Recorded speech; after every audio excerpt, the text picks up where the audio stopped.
Addressing racism once and for all. Level 1, racism is also a heart condition. Racism is often discussed as a system. And it is a system. But racism is not only a system. It is not only laws. It is not only policies. It is not only institutions. Racism is also a heart condition.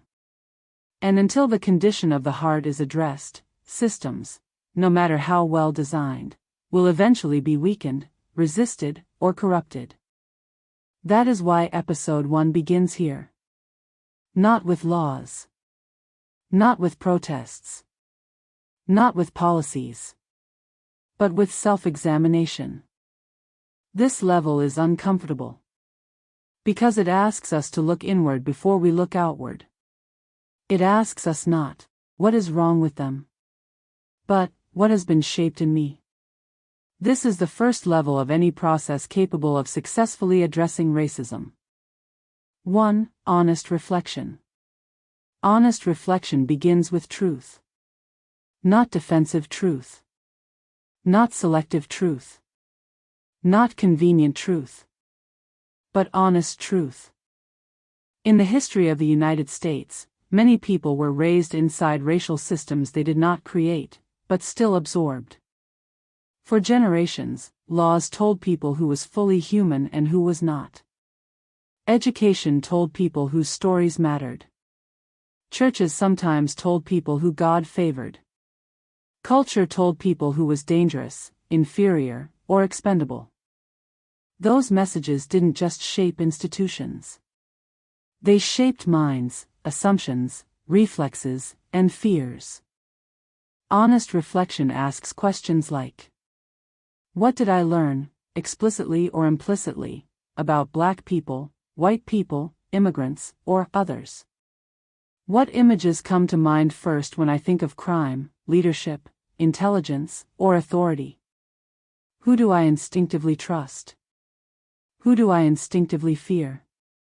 Psalm 139 verses 23 to 24 gives language for this moment. Search me, O God, and know my heart, try me, and know my thoughts, and see if there be any wicked way in me, and lead me in the way everlasting.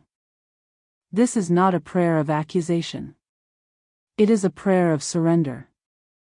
Because racism does not survive only through hatred. It also survives through unexamined assumptions. 2. Unlearning bias.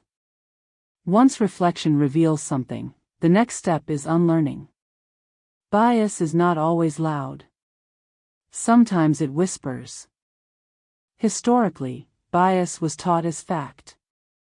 Black Americans were once described in textbooks as less intelligent. Redlining maps taught banks which neighborhoods were unsafe. Media portrayed Black men as threats and Black women as invisible or hypersexualized. Science was misused to justify hierarchy. Religion was distorted to justify domination. Even when laws changed, the narratives often did not. Unlearning bias means recognizing that some of what we learned was wrong, even if it was normal. It means resisting the urge to say, I didn't own slaves. I wasn't alive then. That's not how I was raised. Instead, it asks, what did I inherit without questioning? Unlearning is not shame. It is growth. 3. Expanding relationships. Racism thrives in distance. It survives where people are unknown, unnamed, and unlistened to. Throughout American history, segregation was not only physical, it was relational. Separate schools. Separate churches. Separate neighborhoods. Separate experiences. And separation breeds misunderstanding. Expanding relationships is not tokenism. It is proximity with humility. It means listening without trying to correct. Learning without trying to lead. Building relationships not to be praised, but to be transformed. When people remain abstractions, stereotypes survive.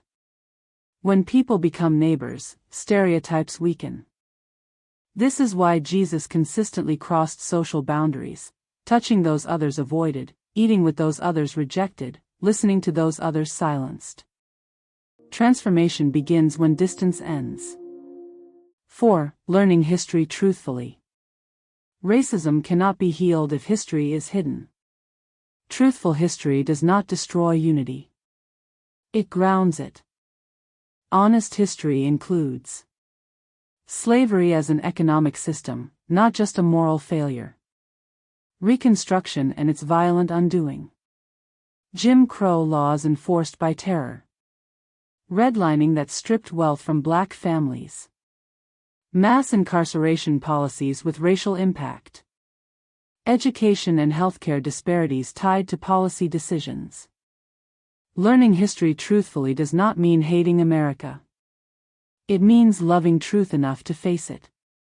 Scripture teaches that truth brings freedom, not comfort. When history is denied, wounds remain untreated. And untreated wounds always resurface. 5. Practicing empathy and humility. Empathy is not agreement. It is understanding. Humility is not self-hatred. It is self-honesty. Empathy asks, what does it cost to live in this body, in this skin, in this system? What exhaustion, fear, or vigilance might I never have to carry? Humility says, I may not see everything. I may not understand everything. I may need to learn from those I was taught to overlook. This is where the heart begins to change. And this is where we must state this clearly. No law can change a heart. But changed hearts help sustain just laws. Without heart-level transformation, laws are resisted. Justice is delayed. Progress is reversed. But when hearts are changed, justice is protected. Truth is defended. Equity becomes sustainable. Level 1 is not the finish line. It is the foundation. Without it, every other level collapses under pressure. This week, the work is personal. Ask God to search your heart. Listen without defending. Learn without dismissing. Build relationships across difference.